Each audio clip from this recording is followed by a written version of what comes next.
안녕하세요. 수업 시작하겠습니다. 오늘은 How to 꼬르륵 우리 배에 대한 마지막 수업 좀 진행해 보겠습니다. 오늘 수업은 원래 제가 예전에 배에 대해서 수업을 준비할 때는 원래 준비 안 했던 부분이에요. 그때 이걸 왜 준비하게 됐냐면은 이걸 수업을 준비했던 게 2014년도예요. 2014년도에 제가 예전에 근무했었던 학교에서 제 중3 담임이었는데 수학여행을 준비하고 있었는데 그때 4월 달에 아주 큰 사건이 있었어요. 그게 바로 뭐였냐면 세월호 사건이었거든요. 그래서 세월호 사건을 보면서 어떻게 하면 이렇게 배가 쓰러질까? 이런 배는 어떤 특징을 갖고 있을까? 그리고 그걸 사전에 알 수 없었을까에 대해서 궁금해하다가 여러분들에게 이거에 대해서 수업을 해주는 게 좋겠다라고 생각이 들어서 지금 이 부분을 수업을 하게 됐고요.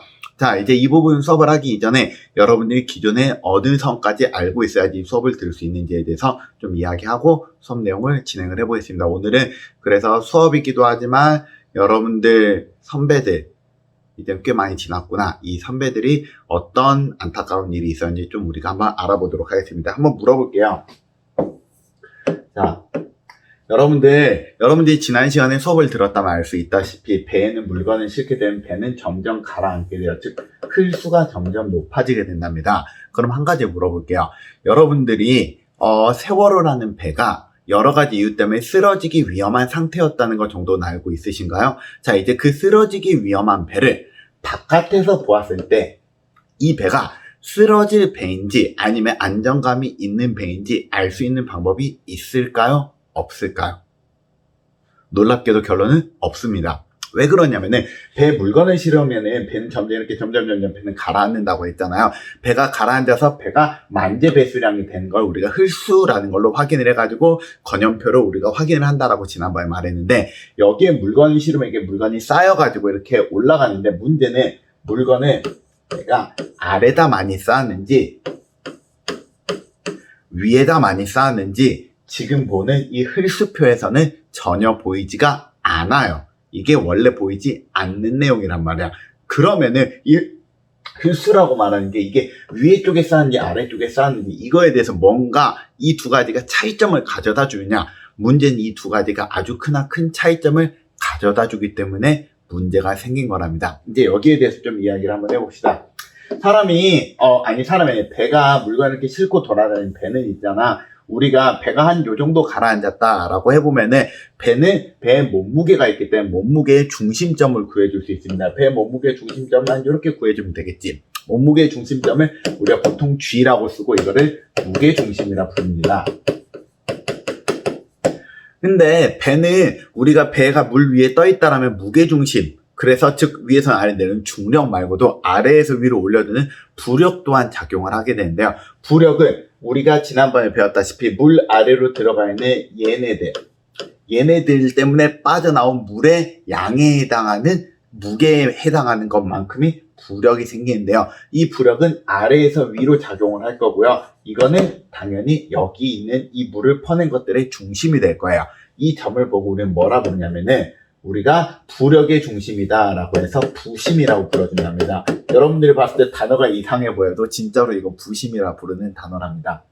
그래서 우리가 배가 평상시에 똑바로 서 있다, 배가 움직이지 않는다 라고 말하는 거는 이 무게중심과 부심이 우리가 배 중심선에 있어야 되고요. 두 개가 일직선상에 있어야 돼요. 그러면서 크기는 같고 방향은 반대여야지 이게 그대로 고정이 되는 거예요. 이해되지? 크기는 같고 방향은 반대니까 배가 그대로 고정이 되어 있는 상태. 이걸 우리가 흔히 이야기하는 중립 상태라고 부른답니다. 그럴 때 이 배가 여러 가지 상황 때문에 배가 옆으로 이렇게 꺾였어요.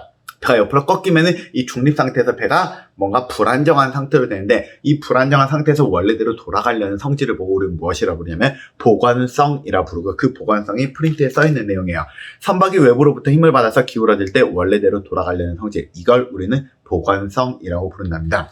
그리고 이런 보관성과 관련된 개념을 좀 이야기를 해드리자면 보관성에 대해서 알려면은 일단 이 그림을 좀 먼저 이해를 해야 된답니다. 지금 보면 방금 전에 말했다시피 이 아랫부분의 중심, 부심과 그다음 이 전체 무게의 중심, 이 무게중심이 있는데요. 배가 이렇게 기울어졌다고 해봅시다. 문제, 이 배는 쓰러져서 침몰을 할까요?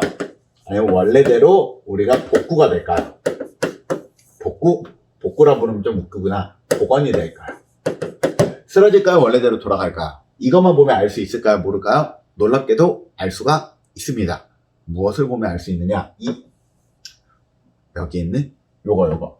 무게중심을 보면 알 수 있거든요. 왜 무게중심을 보면 알 수 있냐면 이 무게중심과 부심은 우리가 배가 기울었을 때 특징이 달라져서 그렇습니다. 첫 번째, 무게중심은 배가 기울면은 무게중심의 위치가 바뀔까요? 안 바뀔까요?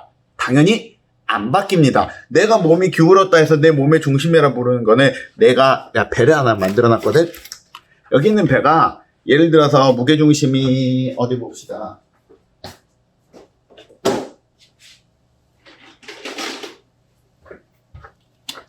여기 배가 있는데 무게중심은 한 요쯤 되겠네요.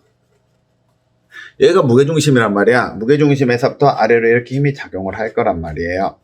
그러면은 얘가 배가 이렇게 돌아가면은 여기에 있는 무게중심 그대로고 화살표만 이대로 바뀌면 되는 거잖아요. 전혀 변화가 없다. 그래서 무게중심의 위치는 우리가 배가 기울어져도 아무런 변화가 없어요. 문제는 부심이 문제예요. 부심이라는 놈은 배가 기울어버리잖아. 배가 기울어버리면은 우리가 지금 여기 있는 그림처럼 잘 보세요. 원래대로 하면 일직선 이렇게 생겼는데 원래대로 일직선상으로 하면 부심은 여기 위치인데요. 지금 여기서 다시 직선을 내려가 이렇게 쫙 쪼개보잖아. 그러면은 여기랑 봐오면은 물의 너비가 달라요. 물이 이쪽이 더 많고 물이 이쪽이 더 적거든요. 물이 이쪽이 더 적기 때문에 물이 더 많은 쪽으로 무게중심을 쏠릴 수밖에 없어요. 즉 부심은 이쪽 사이로 움직인다고요. 그래서 그림을 좀 다시 그려본다라면은 보면은 배는 기울잖아요. 배가 기울면은 부심은 무조건 배가 기운 방향으로 부심을 무조건 움직인답니다. 대신 움직일 때 움직이는 선이 무게중심을 기준으로 무게중심보다 더 멀리 움직일 수도 있고요. 그 다음 무게중심보다 더 덜 움직일 수도 있고 무게중심과 동일한 정도로 움직일 수도 있어요. 중요한 거는 무조건 움직인다는 거예요. 필기 한번 해보면서 이야기해 보겠습니다. 부심과 무게중심, 부심이라 부르는 건 무엇을 말하냐? 물에 잠긴 부분의 중심이에요. 그래서 선박의 중심선상에 위치해 있어요. 중심선상에 위치해 있고요. 배가 기울어지면 기울어진 방향으로 부심을 무조건 이동을 한답니다. 그런데 무게중심은 선박 전체 중량의 중심이고요. 이 전체 중량의 중심인 얘도 당연히 중심선상에 있는데 배가 기울어져도 얘는 무게중심이 이동하지 않습니다. 그리고 배는 이렇게 그대로 가만히 서 있을 때는 중립상태라고요. 중립상태는 중력과 부력은 어떻게 돼 있다? 일직선상에 위치해 있지만 크기는 같고 방향은 반대라고 해줄 수 있습니다. 크기는 같고 방향은 반대입니다. 이럴 때 우리가 알 수 있는 거는 이제 배가 기울기 시작을 하면은 배가 예를 들어서 10도만큼 기울었다고 해봅시다. 10도만큼 기울면은 배가 이 상태에서 이 상태로 기울었기 때문에 이 부심이 움직이는 건 언제나 동일한 정도로만 움직여요. 문제는 무게중심은 배가 어떻게 물건을 실었냐에 따라서 무게중심이 올라가 있었을 수도 있고 내려가 있었을 수도 있는데 이것 때문에 문제가 생긴다는 거예요. 어떻게 문제가 생기느냐? 봐봐요. 이 세 개의 그림 봐봅시다. 이 세 개의 그림을 잘 보면 부심의 위치가 똑같아요. 요거는 좀 다르게 그렸긴 했지만 실은 부심의 위치 여기거든. 그래서 부심의 위치는 똑같은 상황에서 무게중심이 봐오면은 여기 무게중심이 봐오면 부심보다 좀 더 왼쪽에 있는 상태, 무게중심이 부심보다 좀 더 오른쪽에 있는 상태, 무게중심이 부심과 일직선상에 위치해 있을 때 무엇이 달라지느냐에 대한 내용이에요. 이거는 여러분들이 한 가지 아까 말했다시피 얘들 일직선상에 있고요. 일직선에 있는 상태에서 위아래 크기는 같고 방향은 반대잖아요. 배는 가만히 있는데요. 만약에 부심과 무게중심이 일직선상이 아니라 이 두 개가 서로 비틀어져 버리잖아요. 그러면 어떤 일이 일어나냐면은 어디 갔지? 내가 방금 전에 썼던 펜이?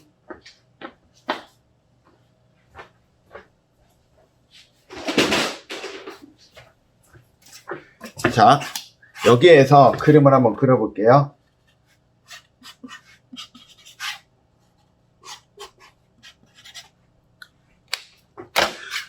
두 개가 크기는 같고 방향이 반대잖아요. 예를 들어서 얘랑 얘가 작용을 하게 되잖아. 그럼 어떻게 되냐면 얘는 아래로 내리고 얘는 올리게 되지. 그러면은 얘는 돌아가 버려요. 반대로 얘는 아래로 내리고 얘는 올라가지. 이것도 돌아가 버린답니다. 놀랍게도 우리가 크기는 같은데 방향이 반대인 힘이 일직선상에 안 있고 우리가 서로 다른 방향이 있잖아요. 그러면은 돌아가는 힘이 만들어져요. 맞잖아. 올라가고 내려가고 크기는 같고 방향은 반대잖아. 그래서 회전의 힘을 만드는 거, 모멘트라고 부르기도 하는데 이 회전의 힘을 만들 때 가장 중요한 게 바로 뭐냐면은 우리가 서로 방향이 다르고 힘이 같은, 힘의 크기는 같고 방향이 다른 힘이 서로 일직선상에 있지 않으면 되거든요. 그럴 때 요거를 한번 봐봅시다. 이거는 배가 원래대로 복원하는 쪽으로 힘이 작용을 하는지 배가 쓰러지는 방향으로 힘이 작용하는지 한번 봐보려고 합니다. 해보는 방법은 되게 간단해요. 그냥 여러분들이 이걸 그림을 그려보는 거야. 이게 지금 여기에서 봐오면은 지금 아래 그림 보이시죠? 그림 봐오면은 부심이 여기 있는데 무게중심이 여기 있는 거잖아요. 그럼 얘는 내리고 얘는 올리는 거잖아요. 이 상태에서 얘는 내리고 얘는 올리게 되면 어떻게 되지? 요렇게 돌아가는 그림이지. 요렇게. 그냥 하나는 아래로 내리고 하나는 올린다 생각하면은 배는 요렇게 돌아가고 있는 거잖아요. 그렇다면은 이 배는 원래대로 돌아갈까요? 아니면 쓰러질까요? 당연히 원래대로 돌아가겠지. 이 배는 봐볼까요? 이 배는 봐보면 부심의 위치가 그대로 있는데 무게중심이 위로 올라가 버렸어요. 그래서 이번에는 무게중심이 좀 더 위쪽에 있는데 무게중심이 여기 있고 부심이 이쪽에 있게 돼요. 그러면 상대적으로 이런 느낌이지. 이거 어떻게 되지? 배가 이쪽으로 돌아가 버린답니다. 그럼 어떻게 되지? 배가 침몰해 버린답니다. 근데 이 배하고 봤을 때 부심의 위치가 차이가 있었나요? 전혀 없어요. 문제는 뭐지? 무게중심만 달라요. 무게중심 얘는 아래쪽에 있는데 무게중심이 위에 있어요. 즉 이 말이 무슨 말이냐? 부심의 위치에 상관없이 무게중심 위에 있으면은 배가 옆으로 기울었을 때 원래대로 뱅그르르 돌아버린다는 거야. 이게 말이 어려웠지만 이거 이대로 일상생활 그대로 말해보면 똑같은 거예요. 여러분 오뚜기 아시나요? 오뚜기라고 생기는 놈. 오뚜기는 옆에서 툭 밀면 원래대로 돌아오지. 돌아오게 만들기 위해서 오뚜기는 보통 어떻게 놓는지 아시나요? 요 아래쪽에다 아주 무거운 줄을 놔둬요. 아래쪽에 무거운 줄을 놔두면은 우리가 갔다가 원래대로 돌아올 수 있도록 도와주는 거거든. 이게 뭐랑 똑같냐면 얘랑 똑같아요. 배도 아래가 무거우면은 밀어도 원래대로 돌아온다고. 배, 비행기, 자동차, 오뚜기 다 똑같은 원리예요. 아래가 무거워야 된다고요. 그리고 이 그림 같은 경우는 잘 봐보면은 얘 둘이 크기는 같고 일직선상에 있고 방향 반대지. 그럼 이 배는 어떻게 되지? 중립 상태란 말이야. 무슨 말이냐면 이 배는 이 상태에서 그대로 고정돼서 배가 이렇게 움직인다는 거야. 새로운 중립 상태가 만들어졌다는 거고. 이걸 필기를 해보면 어떻게 말해줄 수 있냐? 부심이 무게중심보다 가라앉은 방향에 가깝게 있잖아요. 그럼 배는 원래대로 돌아가고요. 부심이 무게중심보다 우리가 쓰러진 방향에 더 멀리 있잖아요. 이 배는 쓰러진답니다. 그래서 이걸 그림으로 보여드리면은 어떻게 나오냐면 이렇게 나와요. 부심을 그대로 있을 때 무게중심이 부심보다 더 바깥쪽에 있으면은, 즉 부심이 더 기울어진 방향에 있으면은 양의 복원력. 만약에 부심이 더 무게중심보다 기울어진 방향이 멀게 있으면은 음의 복원력이 작용을 한답니다. 그래서 필기는 그렇게 하면 돼요. 부심이 무게중심보다 가라앉은 방향에 가까운 상태면 안정, 먼 상태면 불안정, 같은 방향, 동일한 상태면은 우리가 중립 상태라고 부르게 되고요. 이게 우리가 지금까지 이야기한 내용인데요. 그럼 여기서 한 가지 말해야지. 야, 그러면은 언제 배가 무게중심 위로 올라갈까요? 배의 무게중심이 지금 여기 있었잖아요. 이 무게중심 올릴만한 사건이 뭐가 있을까요? 배가 아래쪽에 무게중심을 놔둘 만한, 즉 아래쪽에 무거운 물건을 실을 건 딱 하나밖에 없어요. 뭐냐? 물 또는 연료예요. 그럼 물을 왜 아래쪽에 실을까? 배가 쓰러지지 않게 해서 배에는 물을 넣어놔요. 이걸 평형수라 부르거든. 이 평형수에 배 아래쪽에 넣어놨는데 이 평형수를 넣어놓은 게 우리가 물건을 많이 싣고 싶잖아. 이 평형수를 빼가지고 물건을 실 수 있어. 왜냐? 배 위에 쪽에는 물건은 보통 자동차 또는 사람을 실어. 왜냐하면 그 위에는 갑판이라고 하는데 갑판은 바깥쪽이 보이거든. 바깥쪽이 보이니까 보이는 쪽에는 사람들이 구경하는 걸 실린다고. 즉 이 배는 어떤 배였느냐? 무게중심이 올라가면 딱 이유는 하나밖에 없어요. 우리가 아래쪽에는 물을 빼고 위에 쪽에 사람을 받으면 돼요. 근데 아래쪽에 물을 빼고 위에 쪽에 사람을 받는다고 하면은 그렇게 해서 배가 가라앉아 있는, 즉 흘수는 변화가 있을까요? 없을까요? 흘수는 변화가 없답니다. 왜냐? 흘수라고 말하는 거는 배 전체 중량과 관련되어 있는 거지 무게중심과 관련이 있는 게 아니니까. 즉 이렇게 했을 때 배는 운항이 될까 안 될까? 운항을 하는데 아무 상관이 없다고. 대신 운항과 달리 문제가 되는 상황은 딱 하나야. 배가 중간에 우리가 쓰러질 위험이 있으면 이 배는 그대로 쓰러져 버린다는 거지. 그래서 이번 코로나가 아니지, 우리가 지금 이야기하는 세월호 사건은 누가 뭐라 해도 사람이 벌린 사건이라 말할 수 있어요. 이 배는 우리가 일반적인 배가 만들어졌을 때보다 이 배에서 더 많은 사람들과 자동차를 실게 하기 위해서 배 위쪽을 임의적으로 증축을 시켰고요. 거기에 사람과 물건을 많이 실었고요. 그걸 해놓고도 배가 무너지지 않게 하기 위해서 아래쪽에는 물을 빼버린 거예요. 그러니까 무게중심은 자연적으로 높아져 버린 거고, 그로 인해서 배는 우리가 조금의 흔들림도 견디지 못하고 쓰러져 버린 거지. 알겠어요? 그러면 실제로 배는 이렇게 쓰러지면 굉장히 위험하다는 거 아는데, 그럼 쓰러지는 걸 방지해주는 장치는 있느냐 없느냐? 당연히 있겠지. 지금부터 그 장치를 6개를 이야기해 줄 거예요. 첫 번째로는 배는 일단 배 폭을 어떻게 만들어줄까? 배는 봐오면 배 폭을 좁게 만들 수도 있고 넓게 만들 수도 있어요. 어떤 게 더 쓰러지지 않을까요? 당연히 넓은 게 더 유리하답니다. 그래서 여객기하고 전투기하고 잘 보잖아요. 여객기는 보통 날개가 크고요. 그 다음에 전투기는 날개가 좁아요. 전투기는 뱅글뱅글 돌기 쉽게 만들려고 했고요. 그 다음에 여객기는 우리가 그대로 있게 해주기 위해서 날개 크기가 다른 겁니다. 그래서 필기해 보겠습니다. 배폭을 넓히면 보관성은 좋아집니다. 두 번째, 갑판에 물건을 많이 실는다. 갑판이라 부르는 게 뭐였지? 우리가 이렇게 배가 있으면 배 위쪽을 우리가 갑판에 부른다 했지. 갑판에 물건을 많이 실으면 배는 쓰러진다, 안 쓰러진다? 쓰러지기 쉽다. 왜냐? 배가 보건성이 나빠지고요. 그 이유는 무게중심이 상승하기 때문이다. 그다음, 우리가 배에는 방을 많이 만들어놔요. 왜냐하면 배가 우리가 아래쪽에 아무리 무게가 많이 늘어난다 해도 그런다 해서 물을 너무 많이 넣어가지고 감당할 수 없을 만큼 물이 많이 들어와 버리면 배는 침몰해버리잖아요. 그래서 배는 기본적으로 방을 많이 만들어놔요. 그래 놓고 배가 혹시나 여러 가지 상황 때문에 우리가 구멍이 뚫려서 물이 만약에 새잖아요. 그럼 그 방을 어떻게 해주냐면 보통 폐쇄 조치를 해준답니다.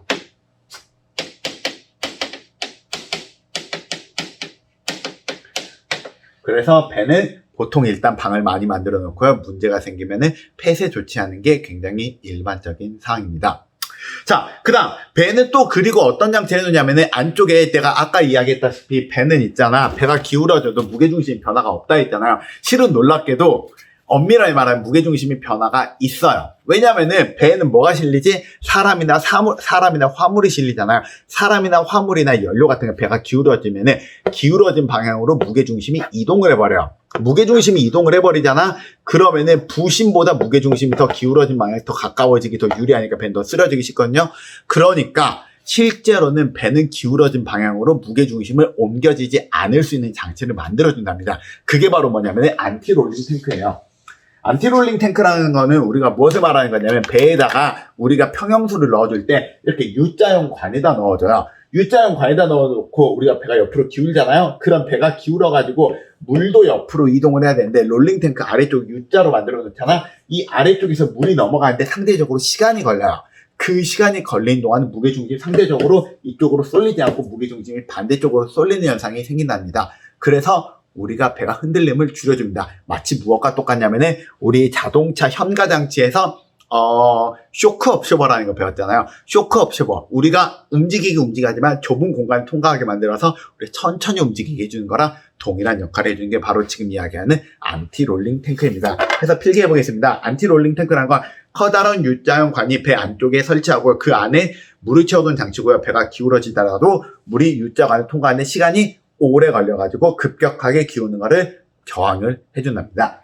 그 외에는 배는 두 가지 장치가 더 들어가는데 이거는 그냥 요렇게 생긴 장치가 일단 첫 번째 들어가요. 요렇게 생긴 장치가 들어가요. 여기 크고 넓게 판자대기로 설치되어 있는 장치, 이거 여기도 설치되어 있고 반대쪽에도 설치되어 있거든. 이걸 우리 뭐라 부르냐면 빌지킬이라 불러요. 빌지킬이라 그러는 거는 그래서 필기 써 있는 것처럼 선수, 배 머리부터 선미, 배 엉덩이까지 널쩍한 판자가 좌우에 설치되어 있는 장치인데요. 여기 있으면 뭐랑 똑같냐면 배 옆에다 이렇게 받침대가 달려있는 느낌이에요. 받침대가 달려서 배가 이렇게 기울잖아. 그쪽에 커다란 노가 있어서 이쪽으로 기우는 거를 이 노가 저항을 해주는 역할을 해줘요. 그래서 저항, 가지마 해가지고 얘 저항을 해주는 역할이 돼가지고 배가 원래대로 돌아가는 거를 도와준다는 게, 더 정확하면 원래대로 돌아가는 걸 도와준다기보다는 배가 쓰러지는 거를 얘가 약간 받침대처럼 막아주는 역할을 해주는 게 바로 빌지킬이고요. 그래서 이 빌지킬은 굳이 따지자면은 물고기에서 배 지느러미랑 좀 동일한 역할을 해준다고 생각하시면 되고요. 그 다음 마지막으로 여기 툭 튀어나온 게 있지. 이거는 핀 안정기라고 부른답니다. 핀 안정기라고 부르는 거는 어떤 역할을 해주냐면은 이렇게 생긴 거든. 왜 안 넘어가냐? 넘어가봐.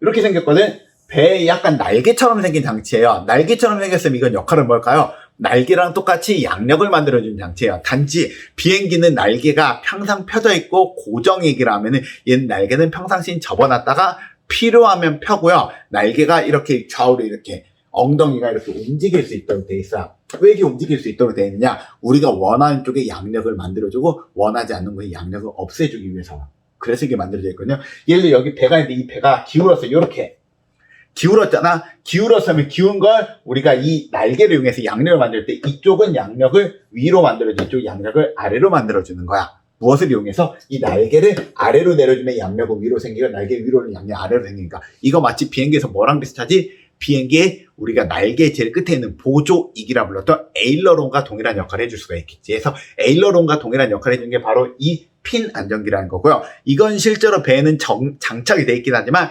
정말 조그매요. 보이니? 요만해요. 이 커다란 배에 요만하게 장착이 돼 있어요. 하지만 이걸로 만들어낸 양력도 상당하다는 거. 그래서 이것도 도움이 된다는 거 우리가 기억을 하시면 되고요. 그래서 핀 안정기라는 건 배 수면 아래 설치되는 날개 모양의 좌우에 설치된 긴판이고요. 배가 기울어지면은 꼬리 방향이 위아래로 움직여 안정 상태 방향으로 양력을 만들어준답니다. 그래서 이게 뭐랑 똑같다? 비행기의 보조익, 영어로 에일러론과 동일한 역할을 해준답니다. 자, 그리고 마지막 우리 세월호를 한번 봐볼까요? 그럼 세월호에는 이런 여러 가지 장치가 있을까요? 없을까요? 놀랍게도 다 있어요. 자, 우리가 지금까지 배웠던 내용 한번 봐봅시다. 여기 보면 이거 프로펠러 보이시나요? 배에는 프로펠러가 달려있지만 배에 프로펠러는 보통 2개가 달려있고요. 여기 길다란 거 보이죠? 여기 길다란 거. 이 길다란 거 우리가 보고 뭐라 부르냐면 스케그라 부른답니다. 직진을 할 수 있도록 도와주는 장치. 그 다음에 이 꼬리 돌아간 거 보이지? 이 꼬리 돌아간 거 요게 러더라고 부르는 장치예요. 방향타라고 부르죠. 방향타 한쪽으로 급격하게 기울었다면 배가 방향 조절을 급격하게 바꿨다는 걸 알 수 있을 거예요. 그 다음에 이 러더 옆에 보면 여기 약간 이렇게 튀어나온 부분 보이시나요? 이게 빌드킬이라는 장치고요. 이쪽 보면 여기 툭 튀어나와 있는 거 보이지? 여기도 있고. 요게 핀 안정기입니다. 이 배는 실제로 핀 안정기까지 뽑아가지고 이 배가 쓰러지지 않도록 노력을 했던 배라는 거. 그래서 이걸 볼 수 있습니다. 하지만 쓰러졌다는 거지. 이 사건은 누가 뭐라 해도 사람이 벌린 일이에요. 그래서 이때 이 회사 망했죠. 이때 운전했던 그 선장 감옥 갔죠. 우리 이런 일이 더 이상 없을 수 있도록 조심해야 되고 우리도 이런 지식을 좀 알고 있으면 좋겠습니다. 수성은 여기에서 멈출 거예요. 그 다음에 다음 시간에는 다른 수업으로 진행하겠습니다. 오늘 수업 끝. 안녕.